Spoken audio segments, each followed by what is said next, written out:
شروع اللہ کے نام سے جو بڑا مہربان نہایت رحم والا ہے۔ سب تعریف خدا ہی کو ہے جس نے اپنے بندے محمد صلی اللہ علیہ وآلہ وسلم پر یہ کتاب نازل کی اور اس میں کسی طرح کی کجی اور پیچیدگی نہ رکھی، بلکہ سیدھی اور سلیس اتاری، تاکہ لوگوں کو عذاب سخت سے جو اس کی طرف سے آنے والا ہے ڈرائے، اور مومنوں کو جو نیک عمل کرتے ہیں خوشخبری سنائے کہ ان کے لیے ان کے کاموں کا نیک بدلہ یعنی بہشت ہے جس میں وہ ابد الآباد رہیں گے، اور ان لوگوں کو بھی ڈرائے جو کہتے ہیں کہ خدا نے کسی کو بیٹا بنا لیا ہے، ان کو اس بات کا کچھ بھی علم نہیں اور نہ ان کے باپ دادا ہی کو تھا۔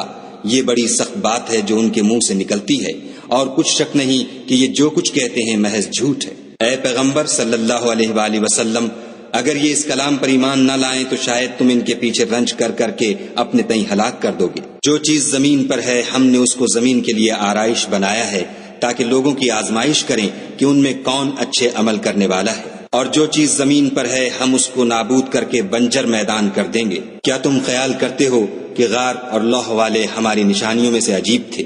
جب وہ جوان غار میں جا رہے تو کہنے لگے کہ اے ہمارے پروردگار، ہم پر اپنے ہاتھ سے رحمت نازل فرما اور ہمارے کام میں درستی کے سامان مہیا کر۔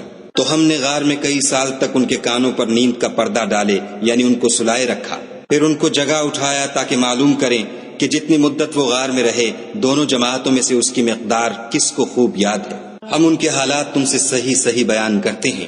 وہ کئی جوان تھے جو اپنے پروردگار پر ایمان لائے تھے، اور ہم نے ان کو اور زیادہ ہدایت دی تھی، اور ان کے دلوں کو مربوط یعنی مضبوط کر دیا۔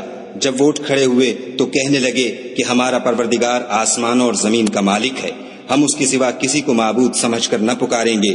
اگر ایسا کیا تو اس وقت ہم نے بعید از عقل بات کہی، ان ہماری قوم کے لوگوں نے اس کے سوا اور معبود بنا رکھے ہیں۔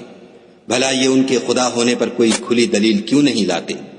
تو اس سے زیادہ کون ظالم ہے جو خدا پر جھوٹ افطرا کرے؟ اور جب تم نے ان مشرکوں سے اور جن کو یہ خدا کے سوا عبادت کرتے ہیں ان سے کنارہ کر لیا ہے تو غار میں چل رہو، تمہارا پروردگار تمہارے لیے اپنی رحمت وسیع کر دے گا اور تمہارے کاموں میں آسانی کے سامان مہیا کرے گا۔ اور جب سورج نکلے تو تم دیکھو کہ دھوپ ان کے غار سے داہنی طرف سمٹ جائے، اور جب غروب ہو تو ان سے بائیں طرف کترا جائے، اور وہ اس کے میدان میں تھے۔ یہ خدا کی نشانیوں میں سے ہیں، جس کو خدا ہدایت دے وہ ہدایت یاب ہے، اور جس کو گمراہ کرے تو تم اس کے لیے کوئی دوست راہ بتانے والا نہ پاؤ گے۔ اور تم ان کو خیال کرو کہ جاگ رہے ہیں حالانکہ وہ سوتے ہیں، اور ہم ان کو دائیں اور بائیں کروٹ بدلاتے تھے، اور ان کا کتا چوکھٹ پر دونوں ہاتھ پھیلائے ہوئے تھا۔ اگر تم ان کو جھانک کر دیکھتے تو پیٹھ پھیر کر بھاگ جاتے اور ان سے دہشت میں آ جاتے۔ اور اسی طرح ہم نے ان کو اٹھایا تاکہ آپس میں ایک دوسرے سے دریافت کریں۔ ایک کہنے والے نے کہا کہ تم یہاں کتنی مدت رہے؟ انہوں نے کہا کہ 1 دن یا اس سے بھی کم۔ انہوں نے کہا کہ جتنی مدت تم رہے ہو تمہارا پروردگار ہی اس کو خوب جانتا ہے۔ تو اپنے میں سے کسی کو یہ روپیہ دے کر شہر کو بھیجو، وہ دیکھے کہ نفیس کھانا کون سا ہے تو اس میں سے کھانا لے آئے، اور آہستہ آہستہ آئے جائے، اور تمہارا حال کسی کو نہ بتائے۔ اگر وہ تم پر دسترس پالیں گے تو تمہیں سنگسار کر دیں گے یا پھر اپنے مذہب میں داخل کر لیں گے، اور اس وقت تم کبھی فلاح نہیں پاؤ گے۔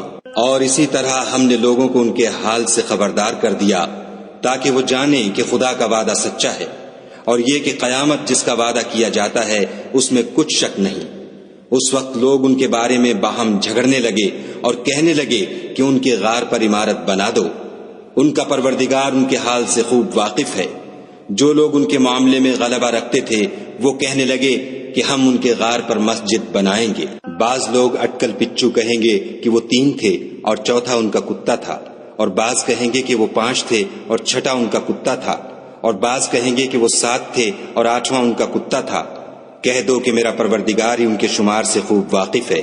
ان کو جانتے بھی ہیں تو تھوڑے ہی لوگ جانتے ہیں، تو تم ان کے معاملے میں گفتگو نہ کرنا مگر سرسری سی گفتگو، اور نہ ان کے بارے میں ان میں سے کسی سے کچھ دریافت ہی کرنا، اور کسی کام کی نسبت نہ کہنا کہ میں اسے کل کر دوں گا، مگر انشاءاللہ کہہ کر یعنی اگر خدا چاہے تو کر دوں گا۔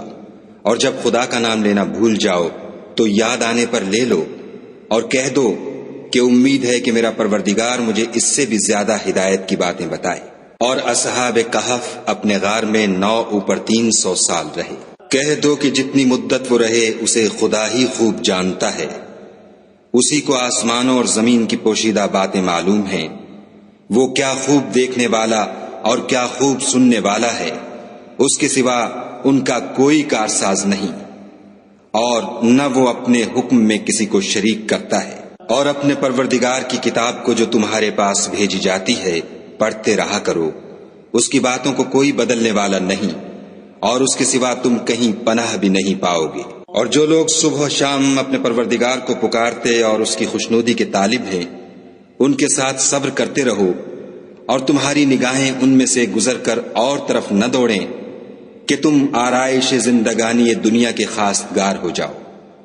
اور جس شخص کے دل کو ہم نے اپنی یاد سے غافل کر دیا ہے اور وہ اپنی خواہش کی پیروی کرتا ہے اور اس کا کام حد سے بڑھ گیا ہے، اس کا کہا نہ ماننا۔ اور کہہ دو کہ لوگو یہ قرآن تمہارے پروردگار کی طرف سے برحق ہے، تو جو چاہے ایمان لائے اور جو چاہے کافر رہے۔ ہم نے ظالموں کے لیے دوزخ کی آگ تیار کر رکھی ہے، جس کی قناتیں ان کو گھیر رہی ہوں گی، اور اگر فریاد کریں گے تو ایسے کھولتے ہوئے پانی سے ان کی دادرسی کی جائے گی جو پگھلے ہوئے تانبے کی طرح گرم ہوگا، اور جو منہوں کو بھون ڈالے گا ان کے پینے کا پانی بھی برا اور آرام گاہ بھی بری۔ اور جو ایمان لائے اور کام بھی نیک کرتے رہے تو ہم نیک کام کرنے والوں کا اجر ضائع نہیں کرتے۔ ایسے لوگوں کے لیے ہمیشہ رہنے کے باغ ہیں جن میں ان کے محلوں کے نیچے نہریں بہ رہی ہیں، ان کو وہاں سونے کے کنگن پہنائے جائیں گے، اور وہ باریک دیبا اور اطلس کے سبز کپڑے پہنا کریں گے، اور تختوں پر تکیے لگا کر بیٹھا کریں گے۔ کیا خوب بدلہ اور کیا خوب آرام گاہ ہے۔ اور ان سے دو شخصوں کا حال بیان کرو، جن میں سے ایک کو ہم نے انگور کے 2 باغ عنایت کیے تھے، اور ان کے گردا گرد کھجوروں کے درخت لگا دیے تھے، اور ان کے درمیان کھیتی پیدا کر دی تھی۔ دونوں باغ کثرت سے پھل لاتے اور اس کی پیداوار میں کسی طرح کی کمی نہ ہوتی، اور دونوں میں ہم نے ایک نہر بھی جاری کر رکھی تھی۔ اور اس طرح اس شخص کو ان کی پیداوار ملتی رہتی تھی۔ تو ایک دن جب کہ وہ اپنے دوست سے باتیں کر رہا تھا، کہنے لگا کہ میں تم سے مال و دولت میں بھی زیادہ ہوں، اور جتھے اور جماعت کے لحاظ سے بھی زیادہ عزت والا ہوں، اور ایسی شیخیوں سے اپنے حق میں ظلم کرتا ہوا اپنے باغ میں داخل ہوا۔ کہنے لگا کہ میں نہیں خیال کرتا کہ یہ باغ کبھی تباہ ہو، اور نہ خیال کرتا ہوں کہ قیامت برپا ہو، اور اگر میں اپنے پروردگار کی طرف لوٹایا بھی جاؤں تو وہاں ضرور اس سے اچھی جگہ پاؤں گا۔ تو اس کا دوست جو اس سے گفتگو کر رہا تھا کہنے لگا کہ کیا تم اس خدا سے کفر کرتے ہو جس نے تم کو مٹی سے پیدا کیا، پھر نطفے سے، پھر تمہیں پورا مرد بنایا؟ مگر میں تو یہ کہتا ہوں کہ خدا ہی میرا پروردگار ہے، اور میں اپنے پروردگار کے ساتھ کسی کو شریک نہیں کرتا۔ اور بھلا جب تم اپنے باغ میں داخل ہوئے تو تم نے ماشاء اللہ لا قوت الا باللہ کیوں نہ کہا؟ اگر تم مجھے مال و اولاد میں اپنے سے کم تر دیکھتے ہو تو عجب نہیں کہ میرا پروردگار مجھے تمہارے باغ سے بہتر عطا فرمائے، اور اس تمہارے باغ پر آسمان سے آفت بھیج دے تو وہ صاف میدان ہو جائے، یا اس کی نہر کا پانی گہرا ہو جائے تو پھر تم اسے نہ لا سکو، اور اس کے میووں کو عذاب نے آ گھیرا اور وہ اپنی چھتریوں پر گر کر رہ گیا، تو جو مال اس نے اس پر خرچ کیا تھا اس پر حسرت سے ہاتھ ملنے لگا، اور کہنے لگا کہ کاش میں اپنے پروردگار کے ساتھ کسی کو شریک نہ بناتا۔ اس وقت خدا کے سوا کوئی جماعت اس کی مددگار نہ ہوئی اور نہ وہ بدلہ لے سکا۔ یہاں سے ثابت ہوا کہ حکومت سب خدائے برحق کی ہے، اسی کا صلہ بہتر اور اسی کا بدلہ اچھا ہے۔ اور ان سے دنیا کی زندگی کی مثال بھی بیان کر دو، وہ ایسی ہے جیسے پانی جسے ہم نے آسمان سے برسایا تو اس کے ساتھ زمین کی رویدگی مل گئی، پھر وہ چورا چورا ہو گئی کہ ہوائیں اسے اڑاتی پھرتی ہیں۔ اور خدا تو ہر چیز پر قدرت رکھتا ہے۔ مال اور بیٹے تو دنیا کی زندگی کی رونق و زینت ہیں، اور نیکیاں جو باقی رہنے والی ہیں وہ ثواب کے لحاظ سے تمہارے پروردگار کے ہاں بہت اچھی اور امید کے لحاظ سے بہت بہتر ہیں۔ اور جس دن ہم پہاڑوں کو چلائیں گے اور تم زمین کو صاف میدان دیکھو گے، اور ان لوگوں کو ہم جمع کر لیں گے تو ان میں سے کسی کو بھی نہیں چھوڑیں گے، اور سب تمہارے پروردگار کے سامنے صف باندھ کر لائے جائیں گے۔ تو ہم ان سے کہیں گے کہ جس طرح ہم نے تم کو پہلی بار پیدا کیا تھا اسی طرح آج تم ہمارے سامنے آئے، لیکن تم نے تو یہ خیال کر رکھا تھا کہ ہم نے تمہارے لیے قیامت کا کوئی وقت مقرر ہی نہیں کیا۔ اور عملوں کی کتاب کھول کر رکھی جائے گی تو تم گناہ گاروں کو دیکھو گے کہ جو کچھ اس میں لکھا ہوگا اس سے ڈر رہے ہوں گے، اور کہیں گے ہائے شامت، یہ کیسی کتاب ہے کہ نہ چھوٹی بات کو چھوڑتی ہے نہ بڑی کو، کوئی بات بھی نہیں مگر اسے لکھ رکھا ہے، اور جو عمل کیے ہوں گے سب کو حاضر پائیں گے، اور تمہارا پروردگار کسی پر ظلم نہیں کرے گا۔ اور جب ہم نے فرشتوں کو حکم دیا کہ آدم کو سجدہ کرو تو سب نے سجدہ کیا مگر ابلیس نے نہ کیا، وہ جنات میں سے تھا تو اپنے پروردگار کے حکم سے باہر ہو گیا۔ کیا تم اس کو اور اس کی اولاد کو میرے سوا دوست بناتے ہو، حالانکہ وہ تمہارے دشمن ہیں، اور شیطان کی دوستی ظالموں کے لیے خدا کی دوستی کا برا بدل ہے۔ میں نے ان کو نہ تو آسمانوں اور زمین کے پیدا کرنے کے وقت بلایا تھا اور نہ خود ان کے پیدا کرنے کے وقت، اور میں ایسا نہ تھا کہ گمراہ کرنے والوں کو مددگار بناتا۔ اور جس دن خدا فرمائے گا کہ اب میرے شریکوں کو جن کی نسبت تم گمان الوہیت رکھتے تھے بلاؤ، تو وہ ان کو بلائیں گے مگر وہ ان کو کچھ جواب نہ دیں گے، اور ہم ان کے بیچ میں ایک ہلاکت کی جگہ بنا دیں گے۔ اور گناہ گار لوگ دوزخ کو دیکھیں گے تو یقین کر لیں گے کہ وہ اس میں پڑنے والے ہیں، اور اس سے بچنے کا کوئی رستہ نہ پائیں گے۔ اور ہم نے اس قرآن میں لوگوں کے سمجھانے کے لیے طرح طرح کی مثالیں بیان فرمائی ہیں، لیکن انسان سب چیزوں سے بڑھ کر جھگڑالو ہے۔ اور لوگوں کے پاس جب ہدایت آ گئی تو ان کو کس چیز نے منع کیا کہ ایمان لائیں اور اپنے پروردگار سے بخشش مانگے، بجز اس کے کہ اس بات کے منتظر ہوں کہ انہیں بھی پہلوں کا سا معاملہ پیش آئے یا ان پر عذاب سامنے موجود ہو۔ اور ہم جو پیغمبروں کو بھیجا کرتے ہیں تو صرف اس لیے کہ لوگوں کو خدا کی نعمتوں کی خوشخبریاں سنائیں اور عذاب سے ڈرائیں، اور جو کافر ہیں وہ باطل کی سنت سے جھگڑا کرتے ہیں تاکہ اس سے حق کو پھسلا دیں۔ اور انہوں نے ہماری آیتوں کو اور جس چیز سے ان کو ڈرایا جاتا ہے ہنسی بنا لیا۔ اور اس سے ظالم کون جس کو اس کے پروردگار کے کلام سے سمجھایا گیا تو اس نے اس سے منہ پھیر لیا، اور جو اعمال وہ آگے کر چکا اس کو بھول گیا۔ ہم نے ان کے دلوں پر پردے ڈال دیے کہ اسے سمجھ نہ سکیں، اور کانوں میں ثقل پیدا کر دیا ہے کہ سن نہ سکیں، اور اگر تم ان کو رستے کی طرف بلاؤ تو کبھی رستے پر نہ آئیں گے۔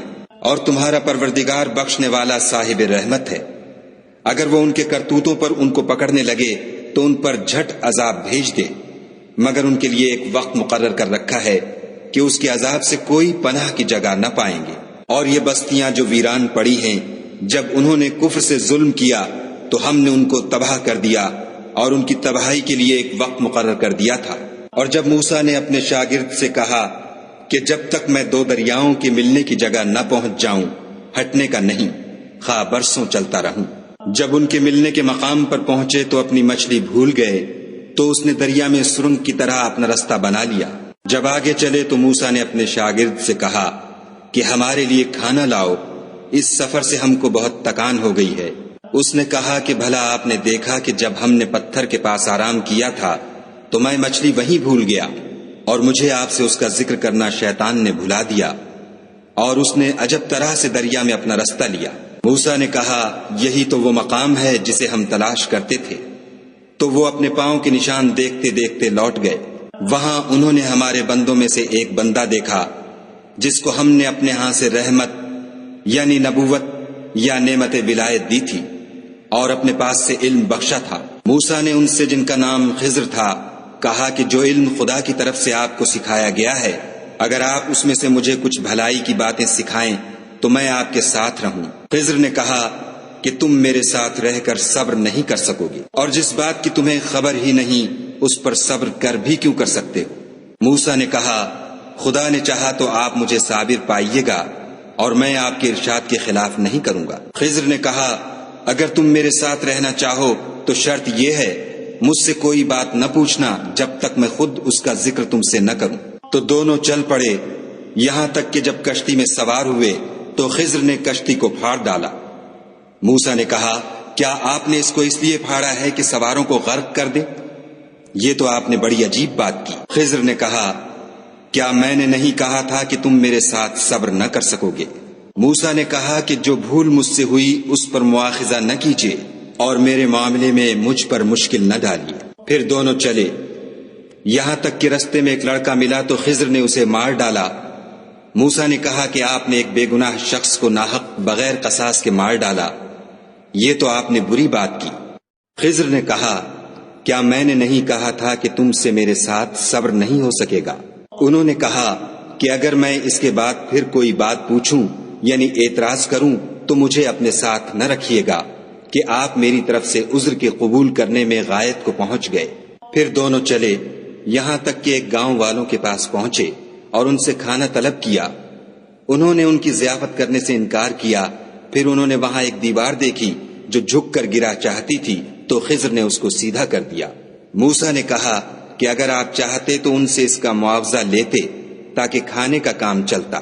خضر نے کہا کہ اب مجھ میں اور تم میں علیحدگی، مگر جن باتوں پر تم صبر نہ کر سکے میں ان کا تمہیں بھید بتائے دیتا ہوں کہ وہ جو کشتی تھی غریب لوگوں کی تھی جو دریا میں محنت کر کے یعنی کشتیاں چلا کر گزارا کرتے تھے، اور ان کے سامنے کی طرف ایک بادشاہ تھا جو ہر ایک کشتی کو زبردستی چھین لیتا تھا، تو میں نے چاہا کہ اسے عیب دار کر دوں تاکہ وہ اسے غصب نہ کر سکے۔ اور وہ جو لڑکا تھا اس کے ماں باپ دونوں مومن تھے، ہمیں اندیشہ ہوا کہ وہ بڑا ہو کر بد کردار ہوگا، کہیں ان کو سرکشی اور کفر میں نہ پھنسا دے، تو ہم نے چاہا کہ ان کا پروردگار اس کی جگہ ان کو اور بچہ عطا فرمائے جو پاک تینتی میں بہتر اور محبت میں زیادہ قریب ہو۔